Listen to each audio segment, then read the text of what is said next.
दोस्तों, उत्तर प्रदेश से लेकर पूरे देश की राजनीति में नीले रंग की माया हर किसी को भा गया है। जहां देखो कोई ना कोई नीले रंग का स्कार्फ या गमछा लेकर नजर आ रहा। मगर इतना बदलाव हमारे प्रदेश में अचानक आया कैसे?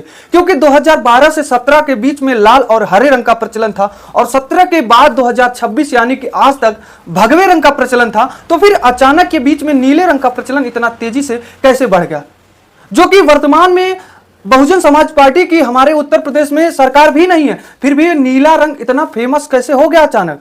जहां भगवा रंग का प्रचलन हमारे प्रदेश में था, वहीं नीले रंग का प्रचलन कैसे आ गया? हालांकि इस पर बसपा सुप्रीमो मायावती जी ने स्पष्ट कर दिया कि आज जो नीले रंग का गमछा स्कार्फ लेकर घूम रहे हैं, ये केवल उनका वोट का स्वार्थ है।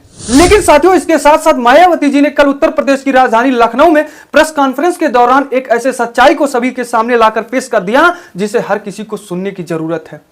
खास करके सवर्ण समाज की महिलाओं को मायावती जी के इस बात को सुननी चाहिए। मायावती जी ने जो बताया है कल पॉइंट को, उसे सुनना चाहिए और जानना चाहिए। क्योंकि आप अक्सर ये सुनते होंगे कि सवर्ण समाज की महिला और पुरुष ये कहते हैं कि डॉक्टर बी.आर. अंबेडकर जी हमारे समाज के लिए क्या किए हैं। महिलाएं ये कहती हैं कि अंबेडकर जी हमारे समाज के लिए क्या किए हैं, वो तो दलित, पिछड़े, शोषित, वंचितों के लिए ही किए हैं। तो उनके मुख पे करारा जवाब देने के लिए मायावती जी ने इस सच्चाई को बताया प्रेस कॉन्फ्रेंस के दौरान। मायावती जी ने क्या बताया है, आज हम अपने वीडियो में पॉइंट टू पॉइंट सिलसिलेवार तरीके से बताएंगे। दरअसल साथियों, केंद्र सरकार के द्वारा आज से संसद में 3 दिन का विशेष सत्र बुलाया जा रहा है, जिसके बाद मायावती जी ने केंद्र सरकार से मांग की कि हमारी और हमारी पार्टी की तरफ से यह मांग है कि जिस तरह से आज कमजोर वर्ग के साथ, महिलाओं के साथ भी जुल्म, अत्याचार ज्यादा हो रहा, रुकने का नाम ले ही ले रहा है, इसलिए हमारे तरफ से यह मांग है केंद्र सरकार से कि महिलाओं को भी पुरुषों की तरह उनके आबादी के अनुसार आरक्षण मिले, यानी कि 50% आरक्षण महिलाओं को भी दिया जाए। मायावती जी ने केंद्र सरकार से मांग की कि आज जो है कमजोर वर्ग के तरह जो है महिलाओं के साथ भी अत्याचार और जुल्म ज्यादती ज्यादा हो रहा है, इसीलिए महिलाओं को उनके आबादी के अनुसार आरक्षण दिया जाए, जो कि हमारी पार्टी बहुत पहले से ही यही मांग कर रही है महिलाओं के लिए। फिर आगे मायावती जी ने कहा कि भला हो उस महापुरुष का, परम पूज्य बाबा साहब डॉक्टर बी.आर. अंबेडकर का, जिन्होंने महिलाओं के हित के लिए बहुत कुछ किया था। अंबेडकर जी महिलाओं को पुरुषों के समान समझा और उनके लिए एक संवैधानिक अधिकार दिलाया था, एक व्यक्ति एक वोट।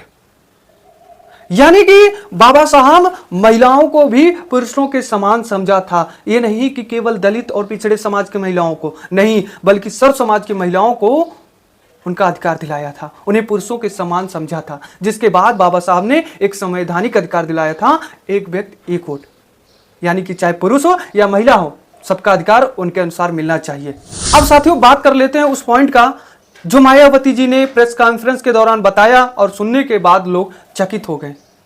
जिसको नहीं पता था वो जब इसके बारे में सुने तो वाकई में हैरान रह गए, क्योंकि मायावती जी ने कहा कि हमारे परम पूज्य डॉक्टर बी.आर. अंबेडकर जी महिलाओं के सम्मान हित की बात करते थे, उनके आत्मसम्मान की बात तो करते थे, लेकिन उसके साथ साथ बाबा साहब ने महिलाओं के लिए एक हिंदू कोड बिल लाया था। क्योंकि बाबा साहब का मानना था कि महिलाओं को भी उनके अनुसार उन्हें अधिकार मिले, जबरदस्त अधिकार मिले। जिस तरह पुरुषों को अधिकार मिला है, उसी तरह महिलाओं को भी जबरदस्त अधिकार मिले।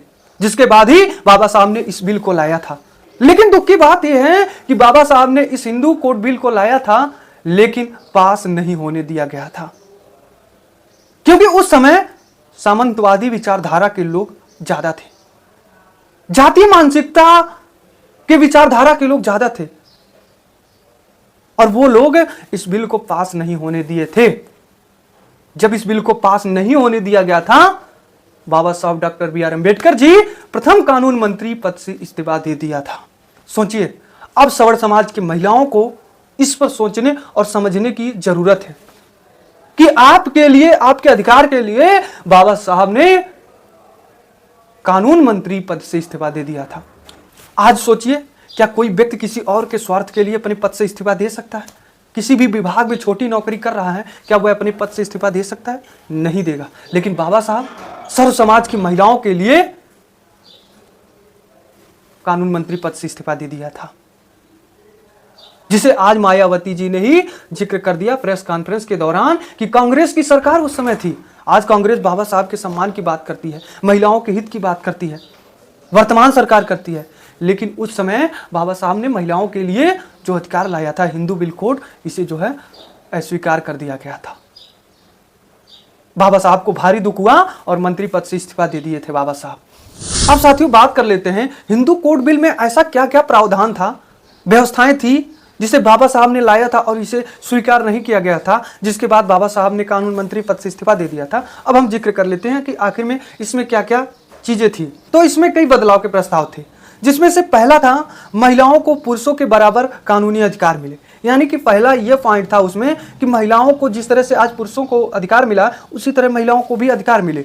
वहीं दूसरा यह था कि अपनी मर्जी से महिलाएं बच्चे को गोद ले सकती हैं, यानी कि अगर महिला चाह रही हैं तो अपनी मर्जी से किसी भी बच्चे को गोद ले सकती हैं। वहीं तीसरा था कि किसी भी जाति का लड़का या लड़की हो वो शादी कर सकते हैं, यानी कि किसी भी जात में आप शादी कर सकते हैं।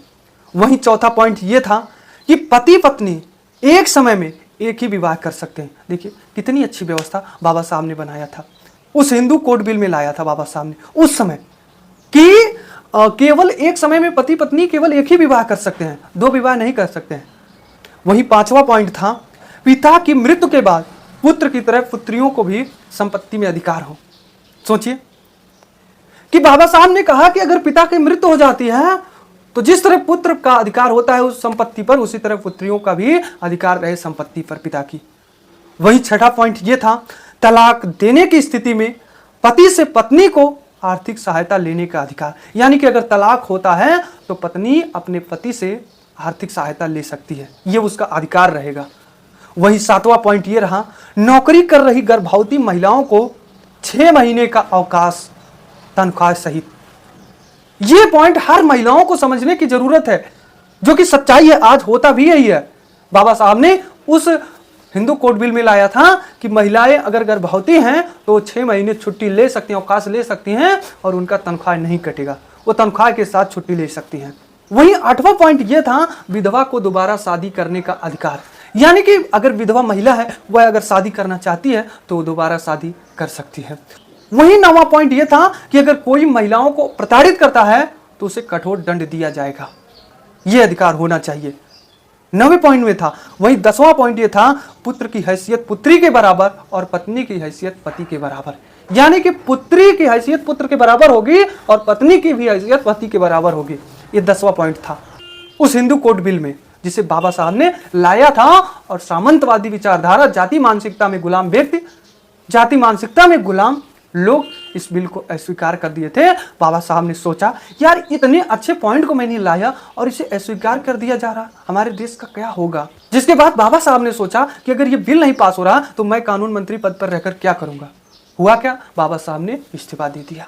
लेकिन अब साथियों बात कर लेते हैं ये जो हिंदू कोड बिल में बाबा साहब ने प्रस्ताव लाया था महिलाओं के लिए, ये आज ऐसा नहीं है कि नहीं पारित हुआ है, तोड़ तोड़ करके कई पार्ट में इसे प्रावधान में लाया गया, भारतीय कानून में यही पॉइंट लाया गया, आज है ये पॉइंट।